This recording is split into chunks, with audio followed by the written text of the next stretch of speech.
Lucas capítulo 3, versículos 2 e 3. Diz-nos assim: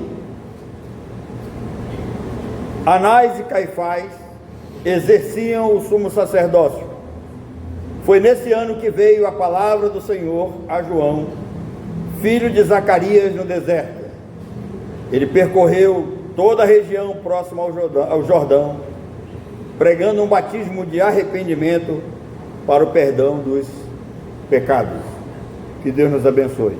Eu quero pensar com os irmãos hoje o tema profetismo estranho, olhando para a vida de João Batista, para o chamado de João Batista e para a forma como ele desenvolve o seu ministério, e responder uma pergunta que talvez muitos de nós nunca se fez ou nunca teve a menor ideia de perguntar: por que João se vestia com peles de camelo, se alimentava de gafanhotos e de mel silvestre? Todos nós sabemos dessa história, mas por quê? Qual a razão disso? Quando nós olhamos o contexto histórico familiar de João, nós vamos ver que o nascimento de João Batista foi um evento importante para a história e principalmente para a igreja cristã. João era filho de Zacarias e Isabel, um casal idoso e justo diante de Deus. Zacarias, ele exercia suas funções sacerdotais no templo quando recebeu a visita de um anjo. Que Isabel, quando nós olhamos para ela, nós vamos ver que ela era uma mulher idosa, além de idosa, estéril. Então o anjo diz que ela conceberia. Isso já é um fato extremamente curioso, que ela daria à luz um filho a quem deveria colocar o nome de João. Sua concepção de fato foi miraculosa. Depois nós vamos saber daquele fato em que João, o pai de João, Zacarias, fica mudo. Mas o fato é que João Batista nasceu e o seu anúncio ele foi semelhante ao de Jesus Cristo. Para quem assim é mais atento na leitura das Escrituras, Isabel ela era prima de Maria, o que faz de Jesus uma espécie de parente próximo de João Batista. Na cultura ocidental, uma criança recebe o nome antes de nascer. Vocês viram aqui agora, né? Com a Elisa. Mas na cultura judaica não. Agora também tem um detalhe: na nossa cultura a criança recebe o nome antes de nascer, mas esse nome só é oficializado quando se registra a criança. Também na cultura judaica tem um fato curioso: João Batista recebe o nome, o anjo dá a ordem que deveria colocar o nome de João, não disse que seria João Batista, mas João, e esse nome só seria oficializado após a circuncisão, porque no judaísmo, enquanto a criança não for circuncidada, ela ainda não faz parte do povo de Israel. Então a circuncisão tem um significado muito profundo. Era um rito, né? É um rito que envolve a remoção do prepúcio nos machos e possuía dois significados básicos. O primeiro é que era um sinal de aliança entre Deus e seu povo, e aqui nós vamos ver que esse sinal de aliança começa com Abraão. Deus pediu a Abraão que Abraão fosse circuncidado e também que circuncidasse os meninos de sua casa, símbolo dessa aliança. Em segundo lugar, a circuncisão significava um sinal espiritual de pureza e de obediência a Deus. Quem era circuncidado estava se tornando alguém puro, simbolicamente falando, e também obediente a Deus. Agora, quando nós analisamos assim etimologicamente o nome João, no judaísmo, o nome de uma pessoa carrega sempre um significado espiritual. Está sempre ligado ao seu caráter, à sua personalidade. Na língua original, que é o hebraico, João Batista é Yohaná Matbil. Interessante isso. Eu estudei muito essa palavra para poder entender ela. Yohaná significa Deus concede graça, ou Deus cheio de graça. E Matbil no hebraico significa aquele que batiza. Então, quando nós juntamos as duas palavras, Yohanan Matbil, significa que João Batista é aquele que batiza com a graça de Deus. Na riqueza da língua, nós vamos ainda entender que Matbil é a palavra que vai dar origem à palavra batizo, que nós conhecemos no grego. Mas a língua hebraica, ela é muito mais rica do que nós imaginamos.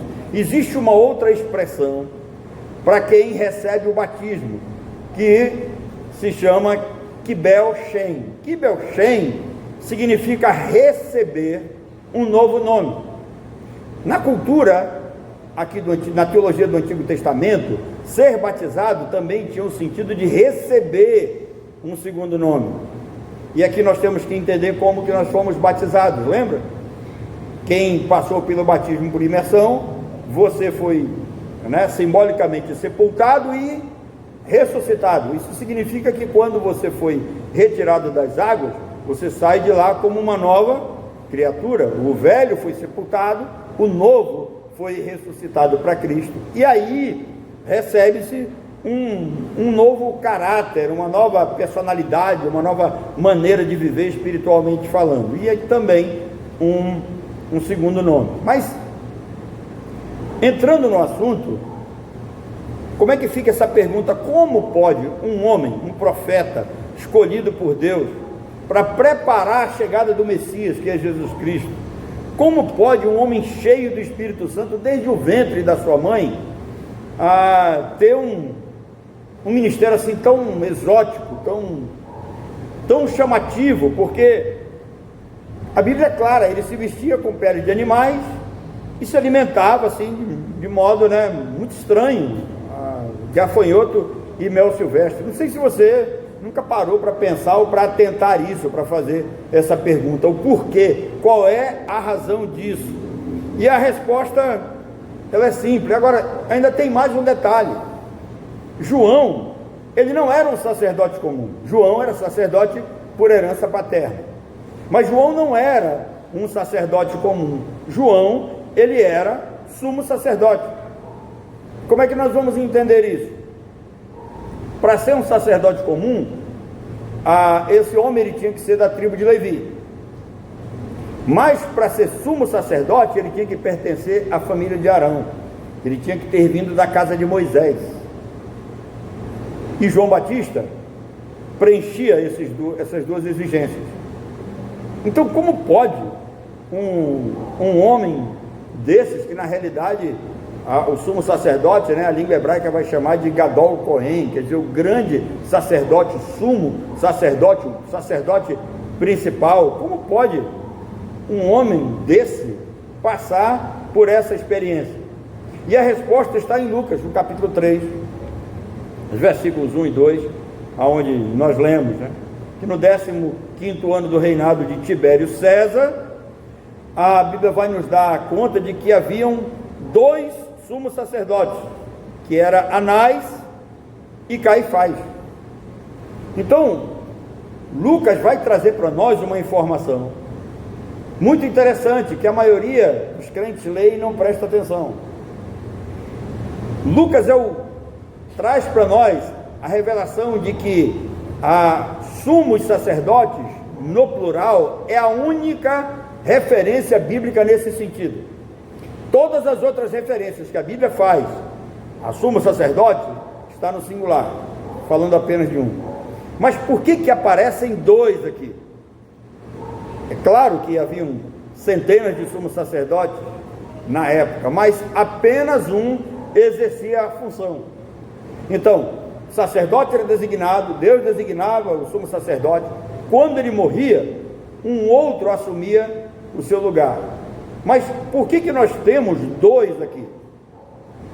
A resposta é muito simples: por causa da interferência política do Império Romano. Ou seja, o sistema de culto, o sistema judaico, o sistema religioso estava completamente contaminado. Com a dominação do Império Romano sobre o povo judeu, o cargo passou a ser manipulado politicamente. Era o império quem determinava. E os romanos retiravam e colocavam sumos sacerdotes conforme os seus interesses. Parece alguma coisa que nós estamos vivendo no nosso país, né? Os ministros do STF são colocados ao interesse daqueles que estão governando. Então o fato é que o culto estava contaminado politicamente. Embora Caifás fosse o sumo sacerdote oficial durante o ministério de Jesus, Anás era visto como uma autoridade religiosa, era aquele que era consultado, era aquele que tinha a palavra que direcionava todas as coisas, o que explica que ambos são mencionados aqui em Lucas capítulo 3, versículo 2. Mas a maioria dos crentes pensa que Jesus purificou o templo só por causa dos vendilhões, por causa daqueles que estavam vendendo animais impuros. Não, a purificação do templo também tem a ver com isso, a expulsão dos vendilhões do templo, a maneira como Jesus usa o chicote, também é para chamar a atenção desses líderes, é para mostrar que eles estavam corrompidos, completamente comprometidos politicamente. Então, quando vocês lembram do primeiro milagre de Jesus em Caná da Galileia? Quando Jesus vai transformar a água em vinho, ele mandou buscar o quê? Ele mandou buscar as talhas do templo. As talhas de purificação estavam vazias, quando deveriam estar cheias. E por que estavam vazias? Porque não estavam sendo usadas. O culto estava profanado, o templo estava completamente corrompido, os sumos sacerdotes aqui completamente vendidos ao Império Romano. Então a situação não era das melhores. Em João, no capítulo 11, no verso 49, a Bíblia nos dá conta que Anás e Caifás, eles revezavam na posição de sumo sacerdote. Por isso que quando vai se fazer menção àquela narrativa do julgamento de Jesus, diz que um deles era sacerdote, era sumo sacerdote naquele ano. Então, conforme o desejo romano, havia uma dança nas cadeiras, trocava-se de sumo sacerdote, e isso era de acordo com o Império Romano. Por esta razão é que João Batista vai para o deserto. João Batista não concorda com o que está acontecendo, ele começa a denunciar, certamente ele não seria aceito, e ele seria rejeitado. Então ele não concorda como as coisas eram feitas, como se estava procedendo acerca do culto e do sacrifício. Então João Batista vai praticamente se exilar no deserto. É bom lembrar que João tinha o direito de vestir roupas sacerdotais. João tinha o direito de comer do bom e do melhor do sacrifício, porque João era amparado pela lei de Moisés. Eu lhes disse que além de ser sacerdote, ele era sumo sacerdote, porque era descendente de Arão. Mas João Batista foi para o deserto usar roupas estranhas, comer gafanhotos, para denunciar o que estava acontecendo no templo. E aqui está uma resposta mais clara. Por que João se vestia daquela forma e se alimentava daquele jeito? Era para denunciar o que estava acontecendo no templo. João estava mostrando ao mundo que Deus não estava naquele local, Deus não tinha mais a sua presença no templo. Irmãos, nos nossos dias tem tantos lugares, tantos templos belos, suntuosos, né? E aí agora tem uma discussão sobre a igreja da parede preta, e tem tantos lugares que eu tenho a certeza de que Deus não está lá. Pode haver culto, pode haver ensino, pode haver pregação, pode haver qualquer tipo de pompa, mas Deus não está lá.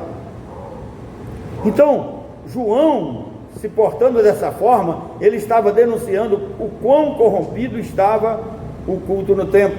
João estava dizendo: olha, Deus não está nem com Anás, muito menos com Caifás, porque Deus estava com João no deserto.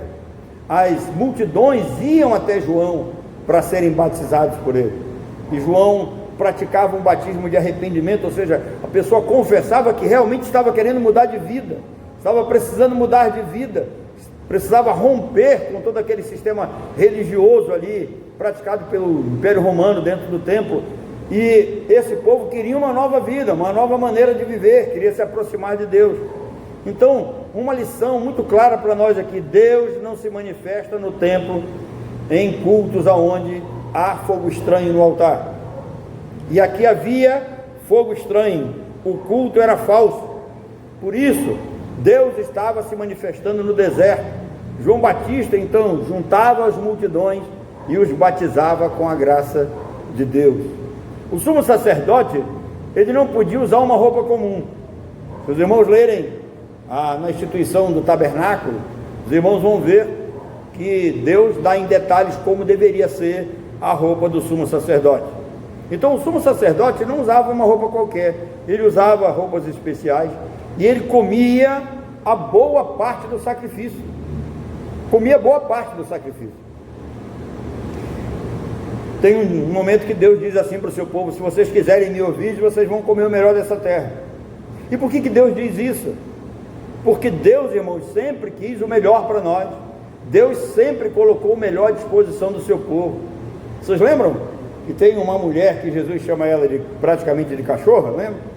Ela diz que estava querendo as bênçãos de Deus, e Jesus disse: não é lícito dar o pão dos filhos aos cachorrinhos. Por quê?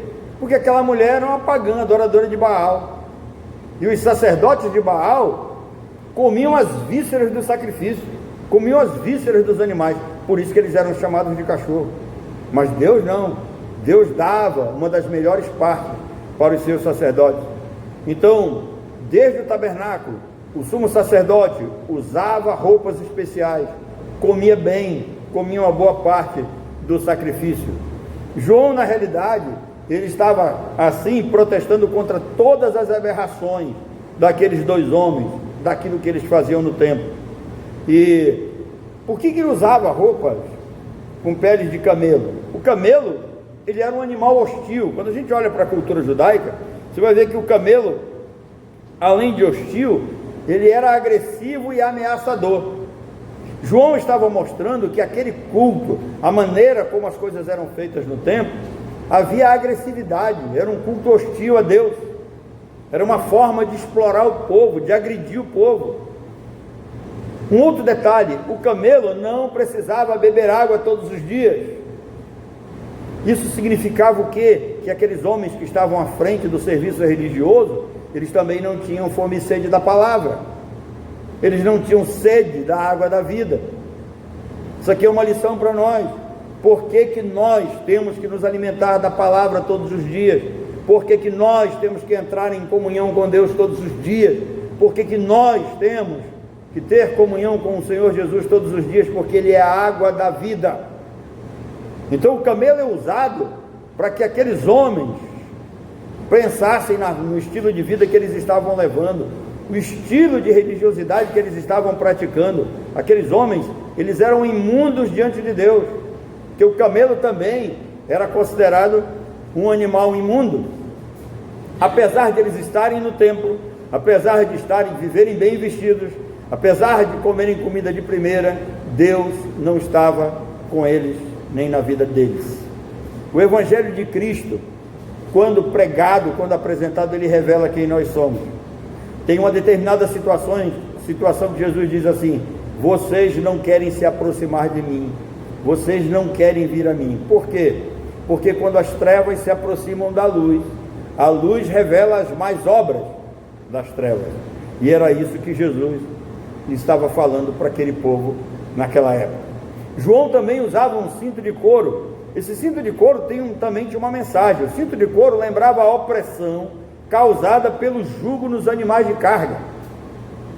Vocês lembram do jugo que Jesus Cristo disse que colocaria sobre a sua igreja? Fardo leve e jugo suave. E aqui não. João Batista estava dizendo que eles estavam colocando um jugo pesado sobre o povo. Anás e Caifás estavam sendo vistos como opressores. João, ele também comia gafanhotos. Para quê? Para mostrar aos líderes, Anás e Caifás, que eles eram devoradores. Devoravam a vida das pessoas. E principalmente, as pessoas que procuravam um falso culto, tinham suas vidas devoradas. Observem que é comum nos nossos dias, gente que perde casa, gente que perde carro, gente que perde bens, entregando nessas igrejas que exploram a fé, nessas pseudo-igrejas, né? Nesses templos que exploram a fé. Então, quando João Batista se alimentava de gafanhotos, ele estava protestando contra aqueles que estavam lá no templo, se aproveitando da vida das pessoas, explorando as pessoas que ali chegavam.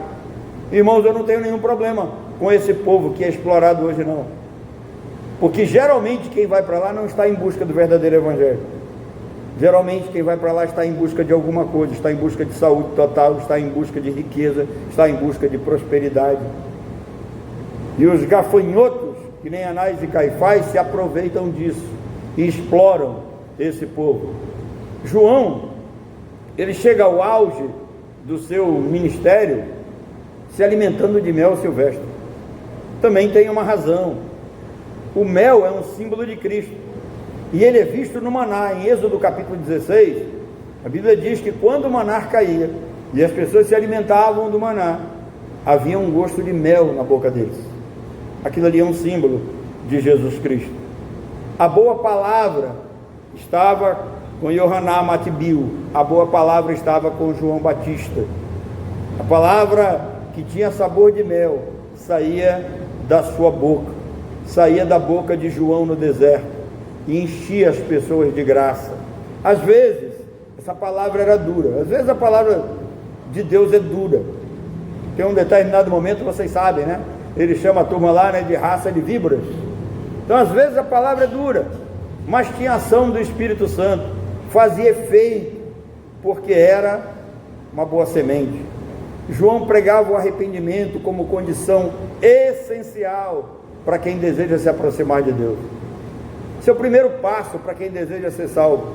Quem deseja ser salvo precisa reconhecer que é pecador, precisa reconhecer que as suas más obras ofendem a Deus, precisa reconhecer que está morto em delitos e pecados, e precisa da boa palavra que traga a graça de Deus.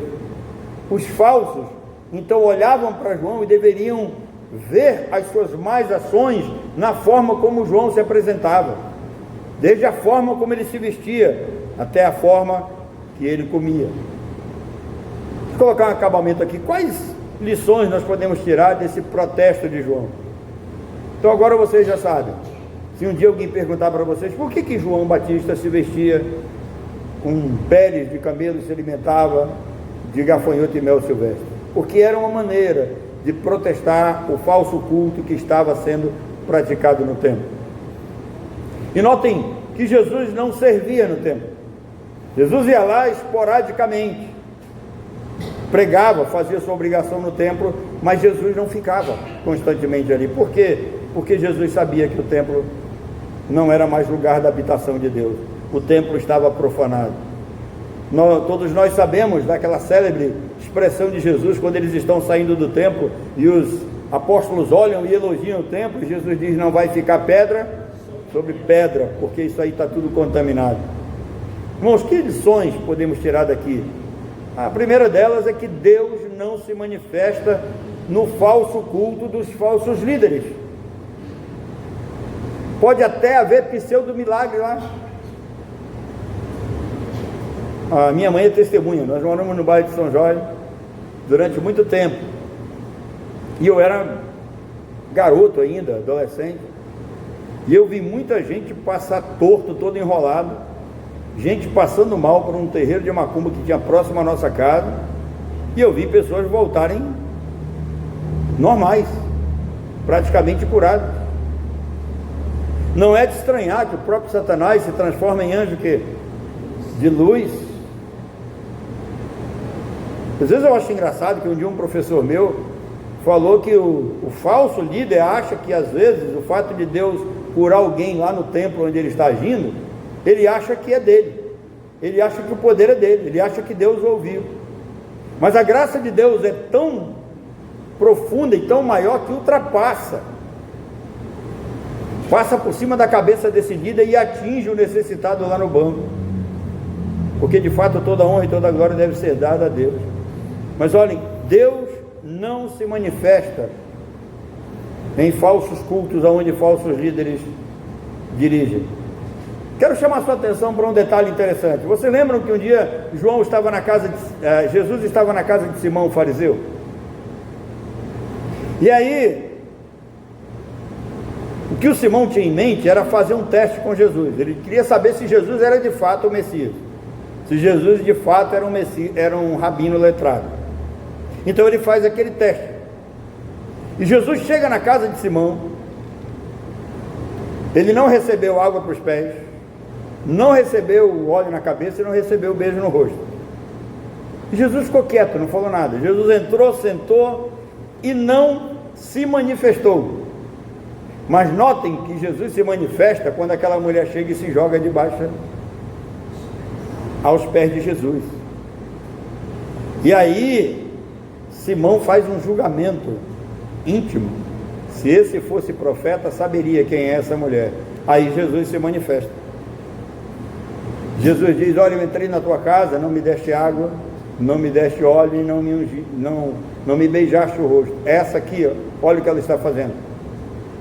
Então Deus não se manifesta no falso culto. Simão ali estava prestando um falso culto. Quem sabe um dia eu acabe pregando sobre o culto na casa de Simão, uma mesa chamada Kiddushá. A gente aprendeu algumas coisas lá. Mas Jesus se manifestou quando aquela mulher, com o coração arrependido, se coloca diante dele, reconhecendo que é pecadora, precisando da graça e do perdão de Deus. O povo que vivia atrás de benefícios políticos procuravam Anás e Caifás, mas quem precisava ter uma nova experiência com Deus, ter uma nova vida, procuravam João Batista. E aqui está uma das grandes lições para a nossa vida. Nós estamos aqui hoje porque um dia procuramos a graça de Deus sobre a nossa vida. Essa igreja aqui não tem nada para lhe oferecer. Não pense em ficar rico aqui, não pense que se você vir para cá você vai ser curado sempre. Deus tem sido misericordioso, Deus tem curado pessoas, Deus tem nos dado condições boas aqui, Deus tem nos abençoado, mas esse não é o carro-chefe da nossa pregação. O que nós pregamos aqui é a graça de Deus por meio da salvação em Cristo Jesus.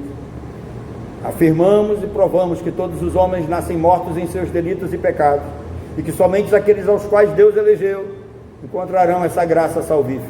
Estes que foram eleitos, foram perdoados na cruz do Calvário, foram selados com o Santo Espírito da promessa e estão garantidos para o dia do arrebatamento final. Então, o templo naquela época era rico, era belo, mas Jesus foi poucas vezes lá.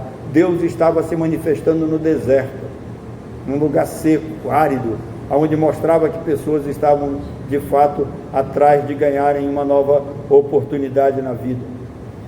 Aquele culto era um culto falso, que era realizado por Anás e Caifás. O culto verdadeiro, onde a palavra de Deus tem a centralidade, estava sendo praticado no deserto, nos lugares mais difíceis por onde João Batista passava. Também o texto, a história vai nos dar conta de que havia um revezamento entre Anás e Caifás. Existem igrejas hoje que são propriedades de familiares. Pastores saem, deixam seus filhos e assim sucessivamente, com uma espécie de dinastia. Parece que Deus não levanta a liderança, é só uma família que dirige tudo. Olhamos também hoje e vemos igrejas completamente rendidas a políticos e dominadas por ideologias políticas. Recentemente eu fui procurado por um amigo que disse assim para mim: Aldeni, vê se consegue alguns votos de alguns irmãos lá na tua igreja. Eu falei: em primeiro lugar, a igreja não é minha, meu querido. Lá eu não boto voto de cabresto de ninguém, eu não determino em quem deve votar, eu apenas oriento. E hoje nós olhamos e vemos o que? Igrejas completamente rendidas a ideologias. Existe agora um plano aí, um projeto, do senhor Lula e da dona Dilma, para irem nas igrejas, para ela falar de Jesus Cristo. Vocês imaginam o que um bandista com aquele estilo de vida tem para falar para as igrejas? E ela já foi em 7 igrejas, está sendo recebida. Então, o templo, na época de Jesus, dominado por Anás e Caifás, tinha esses falsos cultos, cultos rendidos à política, cultos rendidos a políticos, cultos dominados por ideologias políticas, longe da palavra de Deus. E com isso nós temos um problema com o povo, porque a grande maioria não liga. A maioria dos chamados evangélicos não estão nem aí, eles não se preocupam com isso, para eles não faz diferença, tanto faz aí o falso culto crescer, a falsa igreja se desenvolver, eles acham que serão salvos por suas obras, e o que querem é ir na onda. Mas existe um segundo grupo, que são aqueles que se deixam levar, que estão lá no meio, que participam. Então, se por um lado nós temos um grupo que não está nem aí, que não liga, que não vai à igreja, que não tem relacionamento nenhum, por um outro lado nós temos um grupo completamente comprometido, envolvido com isso, e que se dizem evangélicos.